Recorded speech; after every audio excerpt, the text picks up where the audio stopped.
Hola mi gente, what's going on y'all? It's your man PR and this is the Pretty Left Hook. I'm gonna jump right into it.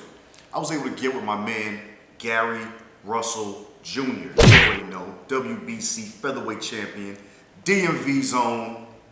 I mean, this man with the name so great, they had to give it to like 5 other dudes. It's Gary Sr. and it's like the Beatles, man. The Beatles in boxing. But Gary Russell Jr., he was gracious enough to give everybody a press conference at the Tap Bar and Grill inside of the MGM Grand National Harbor. Monumental for him because this is now his second time fighting at the MGM Grand National Harbor. This is his hometown. This is the DMV, folks. This means everything to this man. He's fighting Joseph Jojo Diaz. Jojo, first and foremost, man, tell me about how we got to this fight. Is this the fight you wanted? Is this something you asked for? Just go through the maturation of how this came to place. Yeah, this is actually the fight that I've been wanting for about a year and a half now, almost 2 years. I've been saying with Robert and my manager, Ralph already, that I've been wanting to fight Gary Russell. I've been wanting to have that WBC around my waist, but unfortunately that don't work that way. We can't just go up to Gary Russell or try to get that fight with Gary Russell. We had to fight the mandatories and win the mandatories before I could become that mandatory fight for Gary Russell to actually have to fight me. So, I mean, it was a long process, but we ended up fighting Rafael Rivera for the title. We were gonna fight Lara, correct? Okay. Lara, but he ended up not making weight and pulling out the week of the fight. So we ended up fighting Rafael Rivera, and we got the win. And now we got that mandatory fight with Gary Russell. And this is the moment I've been waiting for my whole entire life, and for about a year and a half now. So I'm excited to be fighting Gary Russell, and I'm ready. You know who Joseph Jojo Diaz is? Kid is not a slouch. So we gotta give Gary respect on that. It was his mandatory, but his mandatory is a real one, and Gary was really good. But we're gonna get to the meat of the issue. You know what Gary told me during this whole situation? I had to bring the red cup out for this one, because this is something that we gotta actually say a toast to, my man. Gary said he's only got like 6 to 7 fights left in his career. You said potentially 6 fights left, or actually maybe 6 to 7 fights left. That's a very small window, obviously, and you've done a lot of things already. Can you talk a little bit about your hit list? I know, obviously, belts, the whole nine, but if you had to really get to the point where, if you get to the point where maybe get to pay-per-view, even if that's a goal towards the end, but just talk about what the end looks like for you as we get to these last 6 or 7. Gary, salud. I'm not even gonna tell you what's in the red cup. I'm just gonna hit something. Gary, that was for you. 6 to 7 fights left in an illustrious career. Yo, this man has only 1 loss. Guess who, if you don't know boxing?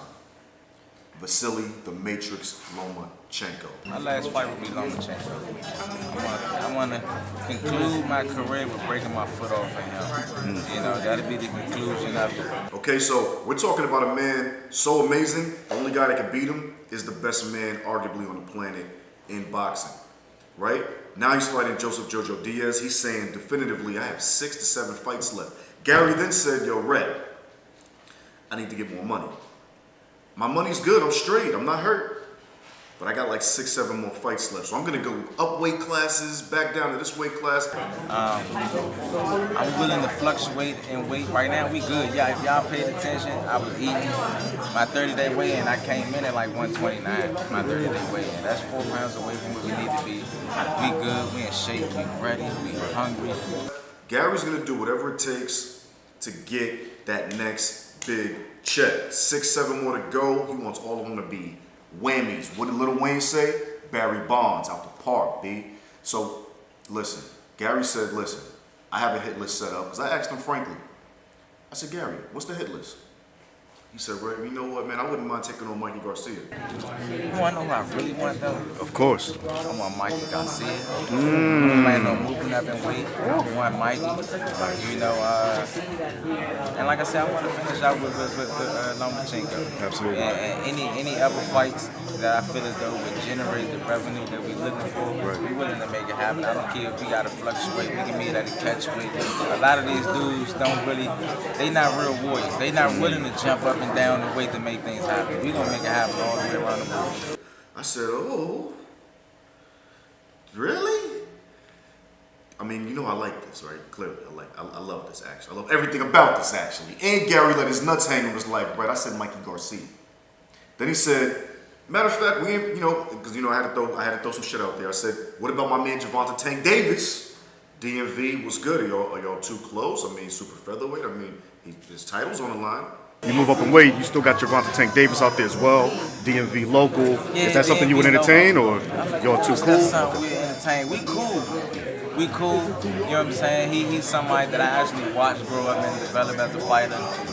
But you gotta stay in your lane. When I move up in weight, he gotta get out the way. He's gonna get ran over too. He said, listen, man, Tank, I seen him his whole life. I seen him his whole career. That's my guy, but listen, anybody could get it, man. It's the Gary Russell Show. I got 6 or 7 more to go, Rhett. I said, damn, bro. You talking like a straight lion right now. And JoJo Diaz and his man from Golden Boy is trying to come at Gary's neck saying, you only fought once last year. You're inactive. Like, your lion heart is getting a little timid, like you sounded like Lion Cub right now. Gary wasn't having none of that. Yeah, I heard him say something about being domesticated in the lion. Even with you being the lion in the zoo, let a civilian jump in the cage and see what happens. Let a civilian jump in the cage and see what happens to him. A lion will become a lion. The essence of a lion will still be there. And neither was his brother. Oh, by the way, Gary Antoine Russell, the other Olympian in the Gary Russell clan, he fought last weekend on the undercard for Adrian Broner versus Jesse Vargas at the Barclays and crushed his man. I want to say it was a 7th round KO. Listen, the Russell family been about it. They don't really do the media that much, but it's cool. They rock with your boys. We're going to give you all those exclusives in time. But Gary Russell Jr., you need to be following this guy, man. He's on a mission. He already stated how many more fights he has to go in his career. You need to watch every last one, and we're going to root for this man. I talked to Big G, Gary Russell Sr. I said, Big G, does this mean you guys are going to only fight in the DMV from now on? 6, 7 more fights to go. Are they all homecomings? Big G said, not necessarily, Rhett. Actually, I'd rather not fight in the DMV. Oh, okay.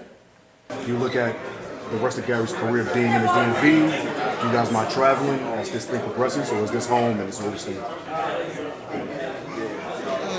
think we want to travel. Honestly, to keep it 100, I really don't like fighting. Distractions? No, we train in the DMV. We never leave to go for a training camp or anything like that. So, you got to realize we have several boxing gyms.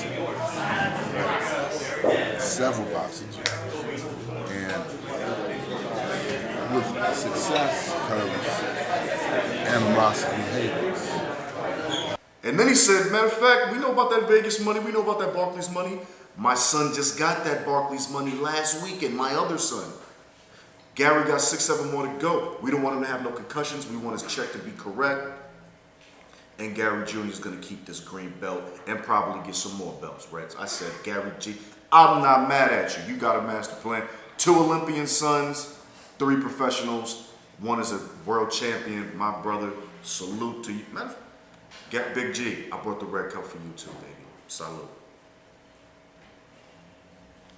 You already know what it is. We got all that. You just seen what it is. You seen me talk to him. You know how we get down. But listen, we got to talk about the other shenanigans going on in the game. Keith Thurman just relinquished his WBC belt, the green belt, the most coveted belt in boxing. This is the welterweight undisputed king, y'all. You understand what I'm saying? Undefeated, undisputed. He just gave up the green belt, said his elbow injury hasn't fully recovered, and he needs more time to heal. So, because his mandatory was either Danny Garcia or Sean Porter, my man Keith Thurman said, you know what? I'm gonna step back so these 2 could fight it out, and then when I get better, I might, reconsider the winner or whatever's gonna come from that. But bottom line, there's another belt at play. The welterweight division keeps getting crazier. Danny Garcia and Sean Porter probably gonna announce their fight very soon, but Keith Thurman stepped back. So, it's crazy out here right now.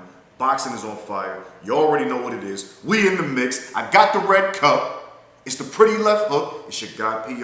You already know how we get down, and we always get the exclusives, baby. Jim!